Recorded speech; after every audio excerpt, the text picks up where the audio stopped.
Okay, listen up, recruits. This is a classified report on the soldier known as the Winter Soldier.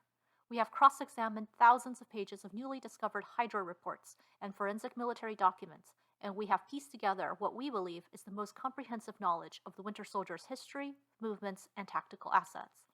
After extensive work, we have determined that the Winter Soldier is Sergeant James Buchanan Barnes. He served in the 107th Infantry Regiment of the New York Army National Guard, Allied Forces, and later co led the Howling Commandos, and famously was Steve Rogers' best friend. James Buchanan Barnes was born in March 10, 1917. He became acquainted with Steve Rogers by 1931. We know a little bit about his young adult life. He was a student, wanted to go to engineering, but the war happened, Pearl Harbor happened.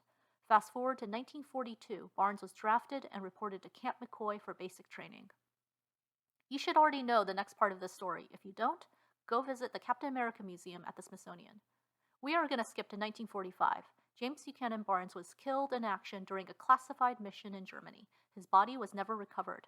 This should be the end of his story. It's what it's on his tombstone, which was dedicated in Arlington in 1968. But that's also the year of the earliest mentions of the Winter Soldier from Hydra intelligence reports. The Winter Soldier does not resurface again until 1978. Reports place him in Kabul, New York City, and Phnom Penh. Then he goes dark until 1989, when he appears in the same time and place as Natasha Romanoff, also known as the Black Widow. Romanoff did not mention the Winter Soldier in her testimony, but we have other reports that we were able to use to triangulate his presence in the Red Room, perhaps as a combat instructor. He resurfaces again in 1991 when he began assignments for Alexander Pierce, Secretary of the World Security Council, and Hydra Mole. The next time he resurfaces is 2009, revealed in one of Natasha Romanoff's own reports when he shot through her to kill his target. We don't know what happened to deactivate the Winter Soldier, but as far as we can tell, he successfully defected from Hydra sometime after the fall of Project Insight. This brings us to today, 2015. A few weeks ago, Stephen Rogers made an announcement that sent shockwaves around the world.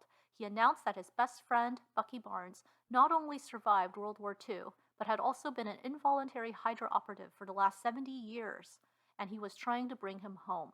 He warned the public that he was armed, possibly dangerous, and possibly suffered from severe post-traumatic stress disorder. He invited the public's assistance for leads on his whereabouts. Tips flooded in at once. He had been seen all over the world. We have some pretty promising leads that currently place him in Eastern Europe. This is where you come in. You are assembled to filter through these tips to determine the best possible leads to pass on to the Avengers. You should review his behavioral profile. Here's a quick reference guide. We believe he has been participating in trauma recovery support groups online, but he has been adept at covering his tracks. This is not going to be easy work, but with your attention to detail, we can provide Steve Rogers with the information he needs to help his friend. Now, let's get started.